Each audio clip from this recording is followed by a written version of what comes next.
Hay una cuestión que yo quiero compartir con ustedes y es que nosotros estamos al umbral de algo que desconocemos. Nos imaginamos cosas, pero la realidad es que no sabemos absolutamente nada de las maquinaciones, de las estratagemas, porque el diablo está usando esto. Esto no simplemente es algo normal que está pasando. Y no va a haber nuevo normal, no va a haber normal.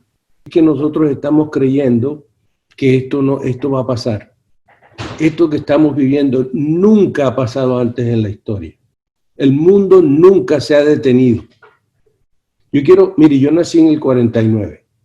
Yo viví 50 años en el siglo pasado. Y es curioso que si nosotros hacemos una historia corta de las cosas que pasaron en el siglo pasado, fueron peores que esto. Y nunca se detuvo el mundo. La Primera Guerra Mundial fue de 1914 al 18. Y en esa guerra mundial murieron 20 militares, 20 millones de soldados. Y eso fue una combinación entre soldados y civiles. Algunos dicen que fueron 20 millones, pero sí fueron 10 millones de soldados y 10 millones de civiles. Después de la Primera Guerra Mundial, eso termina en el 18. ¿Sabe qué empezó? Eso fue en noviembre del 18. En febrero del 18, ¿sabe qué empezó?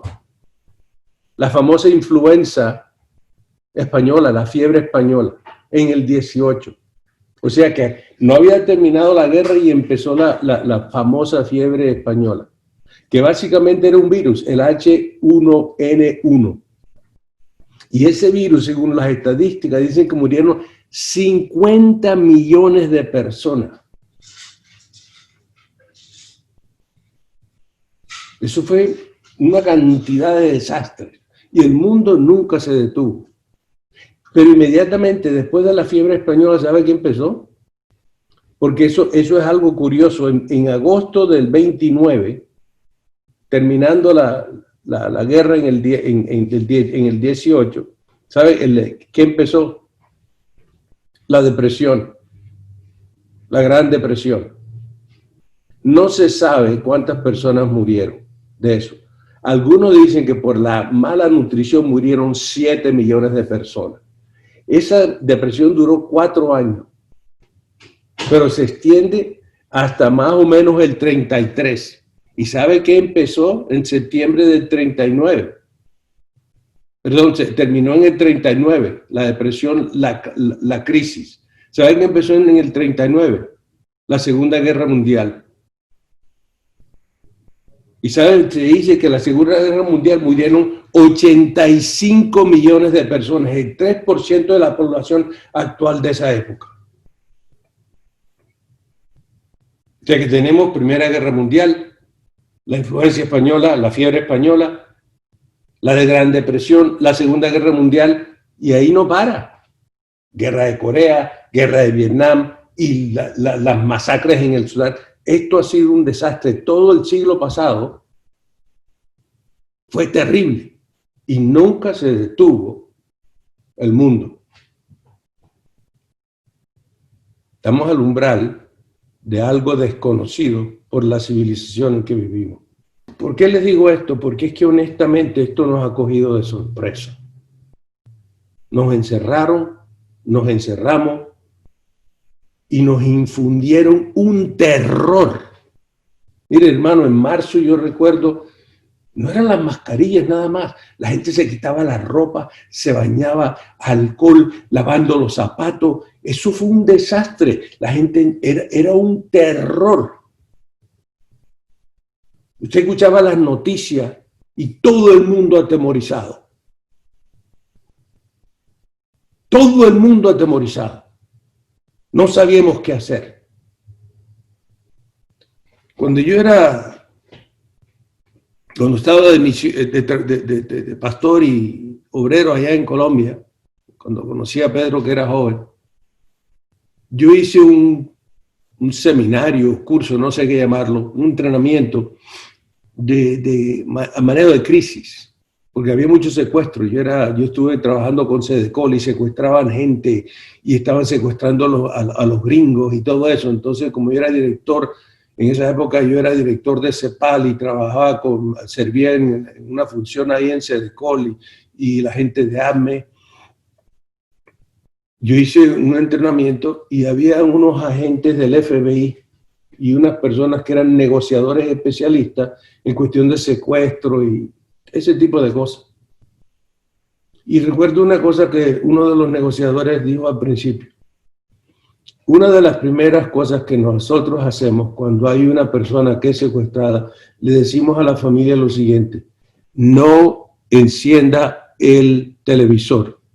Está prohibido escuchar noticias, porque el 80% de lo que van a decir es mentira. Es exagerado y es para vender noticias y es para controlarlo usted.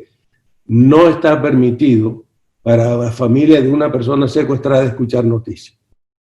Yo en marzo de este año, cuando se cerró el estado donde yo vivo, ¿sabe qué hice? Más nunca he vuelto a ver noticias. Yo lo que hago es leer la Biblia. Esa es mi fuente de noticias. Y busco las noticias que yo quiero, no las que me venden. Porque eso me causa miedo. Entonces, ¿qué pasó con la gente? Todo el mundo prendiendo el televisor. Si yo quiero tener paz, si yo quiero vencer el miedo, si no quiero tener ansiedad, ¿cómo es que voy a ver noticias y a creer la mentira del diablo? Mire, cuando yo quiero paz voy a las Escrituras y tenemos que ayudar a nuestra gente a hacer lo mismo. Por favor, no tener miedo. Para mí el vivir es Cristo y el morir es ganancia. Yo no puedo vivir bajo el terror. Hay un pasaje que yo estaba leyendo y este es el que quiero compartir con ustedes en breves palabras. Yo a principios de marzo, es curioso que estaba leyendo el libro de Josué y cuando meditaba el libro de Josué en el primer capítulo, noté que hay una transición, es el umbral de un nuevo amanecer para Israel. Su líder había muerto, este señor los había guiado por 40 años, habían estado esclavos 400 años, salen 40 años por el peregrinaje. El líder de ellos en el cual tenían confianza murió. Llega un hombre joven, nuevo, y tienen que, en ese momentico, empezar a cruzar el río Jordán. Y el Señor se le aparece a Josué, le da unas instrucciones, pero hay 3 versículos que son claves. Versículo 6, él le dice: esfuérzate y sé valiente. En otras palabras, sé fuerte y de buen valor. Es una exhortación en el sentido de motivarlo a ser valiente. Esfuérzate y sé valiente. Luego en el 7 le dice: solamente esfuérzate y sé muy valiente. Le añade la palabra muy valiente. Y luego, más adelante, en el versículo 9, él termina y le dice: mira que te mando que te esfuerces y seas valiente.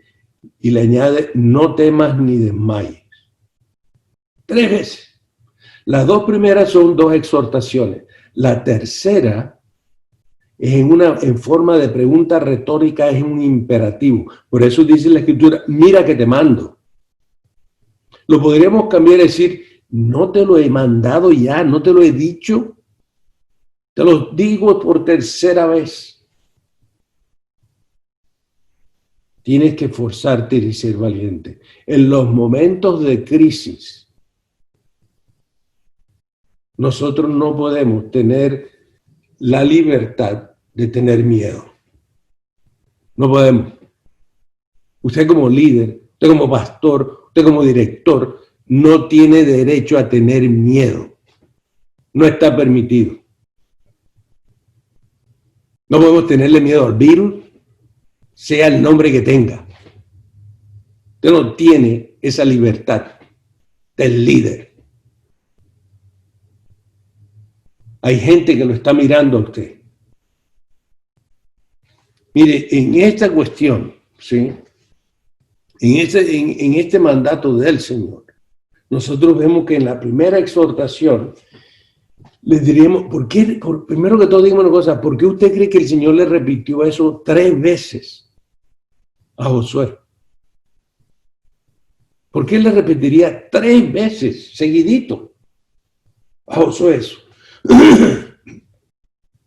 Sería porque como el Señor era omnisciente, o es omnisciente, sabía que había una gran posibilidad de que cuando fuese a enfrentar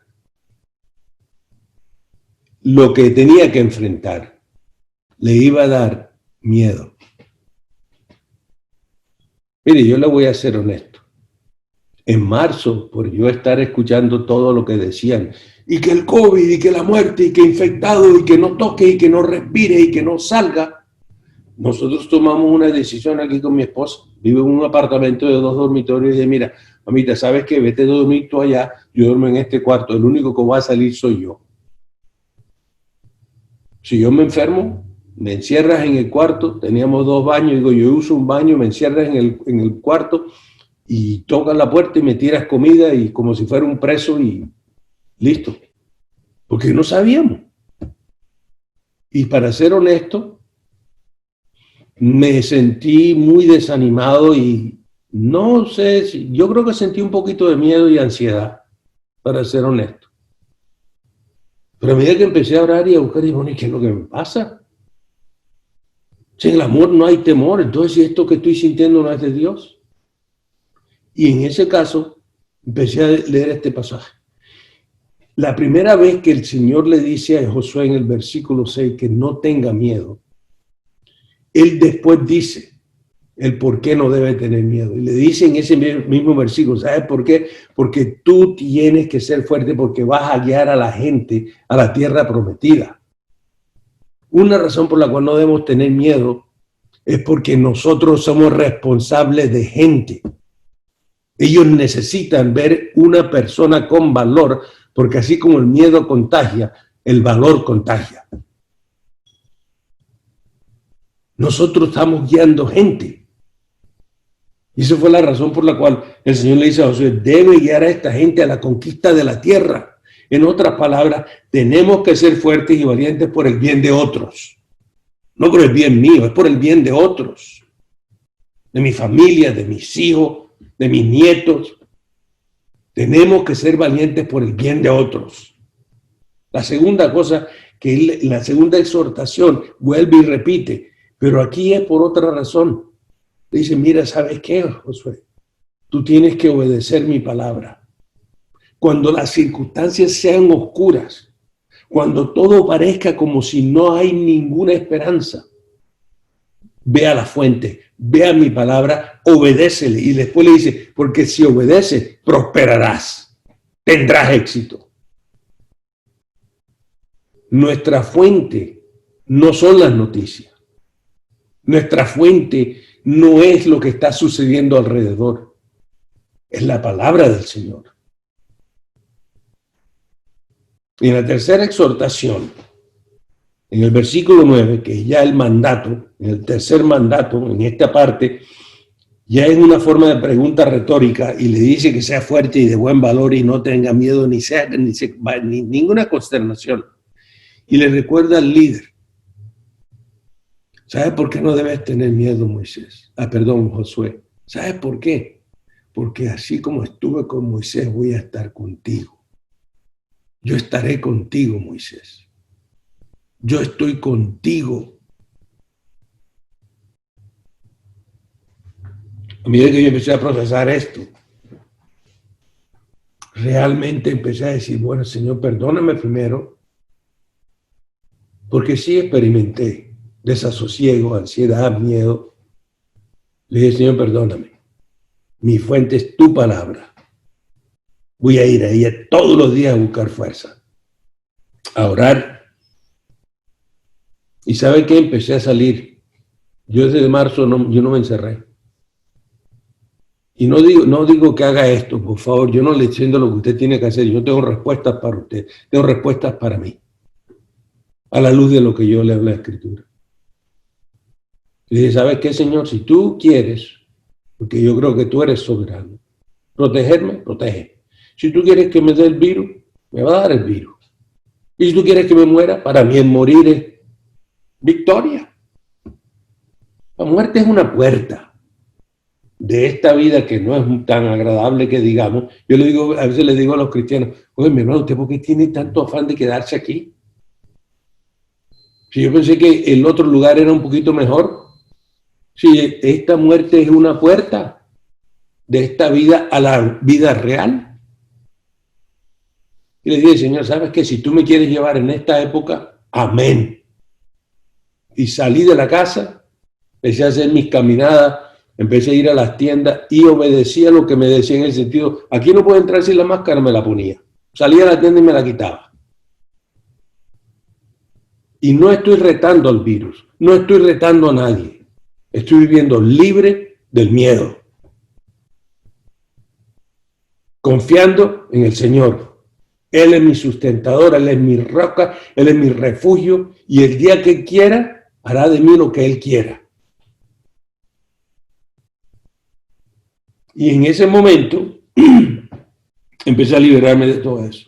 Mire, es curioso que en el versículo 10, después de esas 3 exhortaciones, y que el Señor le dice, no vas a estar solo, dirige a la gente, confía en mi palabra, inmediatamente en el versículo 10, Josué salta a la acción y ordena a los oficiales del pueblo y dice, preparad provisiones, porque en 3 días cruzarás este Jordán para entrar y tomar posesión de la tierra que tu Dios te está dando. Ahí yo salí de la casa. Y ¿sabes qué? Voy a cruzar mi Jordán. Voy a reclamar las promesas del Señor. Voy a vivir libre del terror y del miedo. Y voy a ser una persona que le voy a hablar a la gente de Cristo. Que sí hay esperanza. Mire, cuando yo era niño, yo salí de Colombia, fui a Venezuela y hubo unos traumas en mi vida que ahora, después de viejo, es que vengo a reconocer y a entender. Y hubo varios eventos en mi vida que infundieron miedo y esos tentáculos del miedo fueron agarrando mi corazón. Y recuerdo yo que más o menos tenía yo como unos 10, 11 años. Vivía en Caracas. Yo pasé por una época de miedo. Y de noche me daba terror. La oscuridad y las tinieblas salían fantasmas. De las sombras salían cosas horribles. Y yo pasaba en la noche aterrorizado. Mi padre, que no era una persona muy empática, no seas pendejo, vaya a dormir. Como buen costeño, y ese no era muy tierno ni cariñoso. Y me daba más miedo todavía. La oscuridad era terrible. Yo me imaginé después ahora diciendo, oye, ¿qué si mi mamá o mi papá hubiera entrado al cuarto? ¿Qué hubiera pasado si me hubiera dicho mi mamá y entra en la oscuridad y me dice, ay, mijito, déjame meterme en la cama contigo que yo también tengo miedo? ¿Cómo me hubiera sentido yo? O si mi padre o mi madre hubiera entrado y dice, mijito, no hay por qué tener miedo. Mira, aquí no hay fantasma, hubiera prendido la luz, desaparecen las tinieblas y me muestra, eso es una sombra, esto es la tela, eso es la silla, no hay nada. Hay muchas definiciones de liderazgo, pero hay una que a mí me gusta mucho. Es un señor que se llama Joel Barker. Él es un futurista que tiene varias cosas que él ha escrito. Y dice, el líder es una persona que usted escoge seguir para que lo lleve a un lugar donde usted no iría por sí solo. El líder es una persona que usted escoge seguir para ir a un lugar, para que lo lleve a un lugar donde usted no iría por sí solo. ¿Sabe qué? Gregorio Landero es ese tipo de líder. Víctor era ese tipo de líder que infundían seguridad a la gente joven como yo cuando tenía 24 años. Eran hombres valientes que pagaron el precio, hicieron locuras para la gloria de Dios. Ese es el líder que ustedes necesitamos hoy. Eso es lo que yo quiero ser. Yo quiero que las personas estén dispuestas a ir a un lugar que les da miedo, pero que van conmigo, se atreven a ir. Eso es lo que quiero ser yo, eso es lo que queremos ser ahora. No infundir miedo, infundir valor a la gente. Esa es la parte que yo creo que nosotros tenemos que rescatar. Y mi pregunta es, ¿cuál será ese lugar donde el líder me va a llevar? ¿Sabe cuál es? El futuro, el lugar incierto. La gente necesita sentirse segura que en este umbral de lo desconocido van a agarrarse de un líder porque ese líder está agarrado de Cristo. Yo tengo en mi computador una cosa que cuando se va a apagar, que sabe la cosa de la pantalla flotando, dice, yo me pierdo con confianza. Yo me pierdo con confianza. ¿Sabe por qué? Porque Jesús dijo, yo soy el camino. Y si voy agarrado de él, no importa. No importa. Mire, esto se lo digo porque yo creo que mucha gente está esperando líderes no temerosos, sino valientes. Y usted es uno de ellos. Usted es uno de ellos. Había una película, con esto quiero terminar, que se llamaba el Karate Kid, no me acuerdo cómo se llamaba en español, era un niño, un joven, que está peleando y hay uno grandulón que sabe karate y le pega y lo golpea. Y hay un viejo japonés que se llama Miyagi, no sé si se acuerdan de la película, y está entrenándolo y Miyagi lo está entrenando y el muchacho va a tener el combate y tiene miedo. Y Miyagi le dice, está bien perder contra el enemigo, pero no contra el miedo. Está bien perder contra el enemigo, pero no contra el miedo. Estamos en una lucha, estamos guerreando y vamos a perder algunas personas. Sí va a haber muertos, sí va a haber gente que morirá. Pero yo no voy a perder contra el miedo. No voy a perder contra el miedo. El Señor nos ha dado un mandato antes de salir y ascender al cielo. Y Él dijo que Él nos iba a dar poder para ser sus testigos en Jerusalén, en Samaria, en Judea y hasta el fin del mundo. Eso no ha cambiado.